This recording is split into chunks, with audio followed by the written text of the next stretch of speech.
stomp on LeGarrette Blount after a late touchdown. So a decision on potential discipline for Burfict is expected no later than Wednesday afternoon, a league source telling ESPN. Stephen A., how should he be punished? It will not happen in all likelihood because it's really difficult to define what level, whether or not this warrants a suspension because of the things that were transpiring and the visual that they have. Not only that, measuring intent. Remember, he went low, he didn't go high. So because of that, he probably won't end up getting suspended. It is my opinion, and I hate to say this, it's my opinion that Vontaze Burfict should be suspended at least a couple of games. I want to make sure that I'm clear about that, and I want to make sure that everybody understands I take no joy in saying that. This guy has had a very, very difficult upbringing. He's overcome a lot in his life. I'm quite sure he's a better person than he displays himself as being on the field, because you don't hear too much about him off the field. I remember last year, Max, in the interest of full disclosure, Pac-Man Jones, who I've known for many years, I've interviewed him on several occasions. I'm very, very fond of Pac-Man Jones. I think he's overcome a lot himself, and he's a really good brother. He called, and the conversation that we had ain't suitable for FCC airwaves, at how he was going off in defense of his guy, Vontaze Burfict. The only reason I'm letting you guys know about that conversation is because Pac-Man Jones never hid the fact that it was okay for me to expose that conversation, because I would never do it otherwise. So he came to the defense of a Vontaze Burfict. But I would also tell you what I retorted. I retorted at the time the same thing I'm about to say now. Troy Vincent, VP Football Operations NFL. Derek Brooks, appeals officer.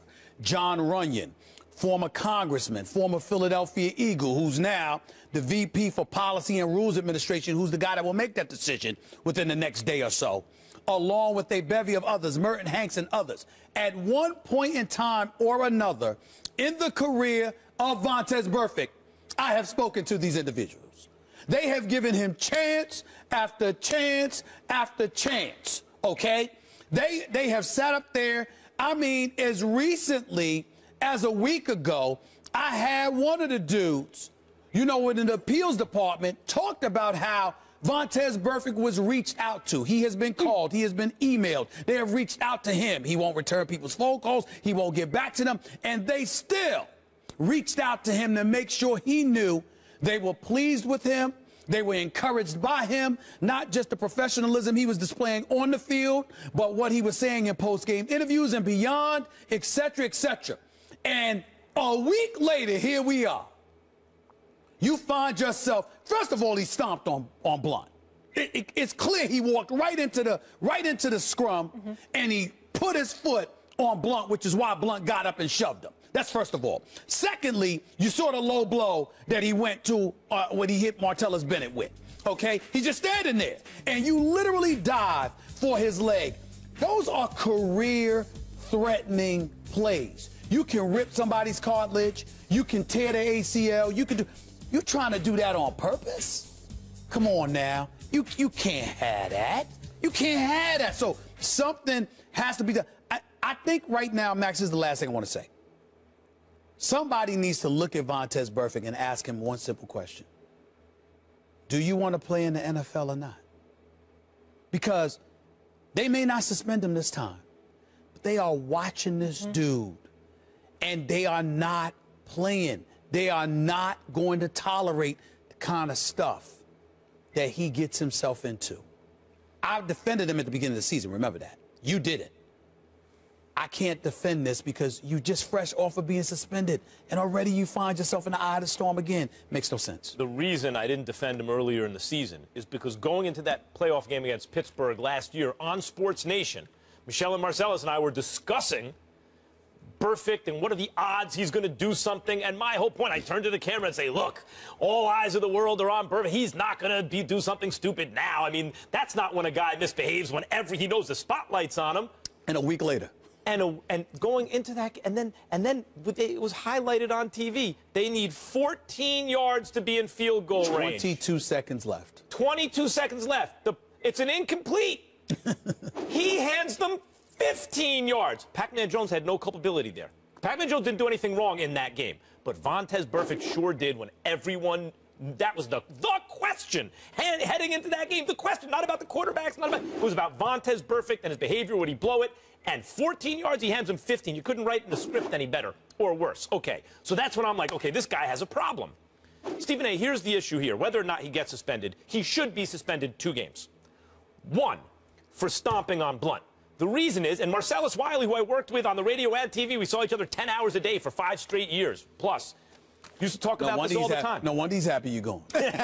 he does look kind of happy now, doesn't he? Nah. He misses you, bro. He misses you, bro. So, right. Martellus used to talk all the time, a defensive end. He was an all-pro one year, a Pro Bowl player. When he was on the bottom of a pile, he grabbed someone's gut, twist it. You do all kinds of vicious things to each other on the bottom of a pile. And, hey, if the camera picks it up, if you get caught, that's something else. But you don't want to. That's not what happened. Burfict is not in the pile. He walks over and in plain sight of everyone, stomps Blunt.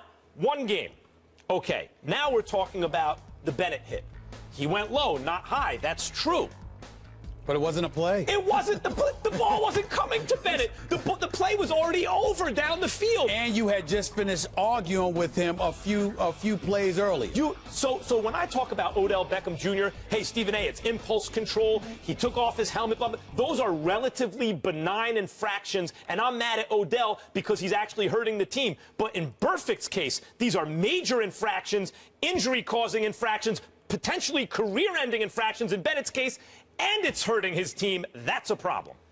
Vontaze Burfict had been fined about 4 previous times in 2015 alone, including the $50,000 fine a week before the Steelers game, Week 17, going into Week 17.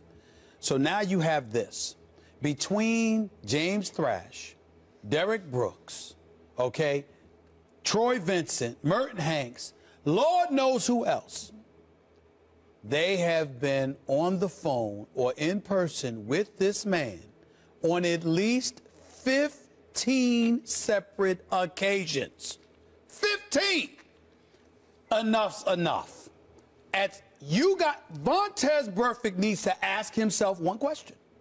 Do you want to play in the NFL or not? And if he does, there's something he has to do. Period. Do you want to play in the NFL or not? It's just that simple. If the answer is yes, there's something he has to do. This is not a matter of just controlling his behavior. He has to, like, go see somebody because he's got a problem controlling himself. He's a grown man. He needs to be accountable, but the coaches need to step it up, too. The coaches need to get their guys in check as well. I think he needs to see a shrink or something. I don't know about a coach. The Redskins, they're feeling pretty good about themselves right now after their big win over the Eagles Sunday. Washington's Ricky Jean-Francois and Chris Baker had some strong comments on their status in the NFC East. Take a listen. We run the damn East, not Philly, not all of them. We run the East. You better remember we got that damn title. Y'all forgot who the real champs in the NFC East is. Everybody picking up the China. Tell us how you really feel. The Redskins currently sit in 2nd place in the division at 4-2, right behind the 5-1 Cowboys, and Dallas already has a win over the Skins in Washington. Stephen A., do you have a problem with the Redskins talking trash like this? Well, first, before I answer that question, let me look into the camera at those Redskins players out there. Bravo! Bravo! You're the champions of the NFC East. Wow! I'm so touched. I mean, can we stop and throw a party in the nation's capital? You are the champions of the NFC East. I'm so touched. I'm so touched. Where's the tissue at? Look, let me wipe my tears away, Max, because, I mean, this is just so touching. I can't believe, I'm getting emotional right now. The Washington Redskins are the champions of the NFC East. By the way, a division where they were the only team above 500, and you want a cookie. You're going to literally walk through a locker room, through the hallways, en route to your locker room, bragging about the fact that you're there. We're the real champions of the NFC East. What do you want, a cookie? No wonder y'all are losers. See, this is the kind of stuff that we're talking about here. That makes no sense. Makes no sense, and I'm not calling them losers because of their record, because they're the reigning NFC East champions. I'm not calling them losers because they're not losing this year. They're 4-2. I'm talking about a loser's mentality. You have been inept. You have been non-existent. When's the last time you've won a Super Bowl? We talk a lot about the Dallas Cowboys. When's the last time the Redskins have been relevant in the championship championship equation of things. And then you walk around after beating the Philadelphia Eagles with a rookie quarterback, by the way, because no matter how well Carson Wentz has looked, he's still a rookie. But you walk around, and because you beat a rookie with Jordan Matthews, devoid of much of a running game, with Doug Peterson not using Darren Sproles as much as he should, with a defense that's just relieved that Chip Kelly isn't their coach anymore. You beat them in the nation's capital on your home turf, 27-20, and you want to celebrate like you're champions of something. This is why the Redskins are not winning, because of an attitude that's asinine like that. Could you do something, please? And oh, by the way, had the temerity, the unmitigated gall to sit up there and bloviate about this stuff, and you ain't even in first place. You a game behind a team you've already lost to this year, which would happen to be the Dallas Cowboys, who also has a rookie running back and a rookie quarterback, and they beat you. And you gonna sit up here because you beat the Philadelphia Eagles, you running the NFC East? Shut the hell up. Just stop it. Nobody wants to hear that from the Redskins. I'm sorry. I know you just won the game. You're excited, and all of this other stuff. Nobody wants to hear it. The bottom line is you got a season to produce, and you should be competing for a championship if you were really that damn good. By the way, the Redskins ranked 28th against the run. I just thought I'd throw that out because the team that you happen to lose to happens to be a dude that's not only in line for Rookie of the Year, but is a league MVP candidate who also happens to be in your division, who already beat you. But you talking. These are the Redskins. That's their damn problem. I don't have such a big problem with guys feeling themselves on the way to the locker room after a win against a divisional rival. That's not the big deal to me. Of course, it's absurd to think that they have separated themselves somehow from the rest of the NFC East. No one has, including the Dallas Cowboys. We'll get to that in the next segment. My problem is, as a Giants fan, they're calling everyone but the Giants. People think it's the Eagles. People think it's the Cowboys. It's us. Hold on. Washington franchise has won an NFC East title as though that's a thing in recent years. 0 Super Bowls. The Cowboys, 0 Super Bowls. Let's take the last 10 years. The Eagles, 0 Super Bowls. But the NFC East is still repping with 2 Super Bowls because of my New York Football Giants, Stephen A. Smith. And if you look at the Washington record over the last decade, I know these players aren't thinking about the problems of the franchise over the last decade. They're thinking about right now. But over the last decade, because this is the way fans are receiving it, in a rivalry-heavy NFC East, last 10 years, Washington has the worst record in the division. Last 5 years, Washington has the worst record in the division. Last 3 seasons until this one, Washington has the worst record in the division. And for them to act, and this is the way that franchise always is, and I understand because I lived in D.C. for 15 months when I was hosting Around the Horn, going back about 12 years already, and that town is obsessed with football. I mean, when Gibbs came back and started coaching, every cab driver, every person walking in the street, that's all they could think about was the Washington football franchise. They are football obsessed, but they've given their fans very little to root for. So I understand if these players are feeling themselves because they had a significant win. But the way the rest of the NFC East rivals fans are going to hear that is, what are you, of all the franchises in the division? Let me tell you something as a Giants fan. Every year I go into the season, I think Eagles are going to play us tough, regardless if they're terrible and we're good or whatever. They're always going to play us tough. Cowboys are always going to be talented. They're going to have a lot of media attention, whether or not they realize the talent. The one rivalry, and I realize the Giants blew it against Washington late already this year. Blew it, though. They should have won that game. The one franchise I look at and I go, at least they're in the division. Year in and year out is Washington. As an NFC East fan of another team, I go, Cowboys I got to watch, Eagles I got to watch, at least Washington's in the division. Let me say this about the Washington Redskins, because I got a few players in that side, that locker room I'm pretty damn tight with, got a lot of love for them. But collectively, I'm just speaking as an organization. Yep.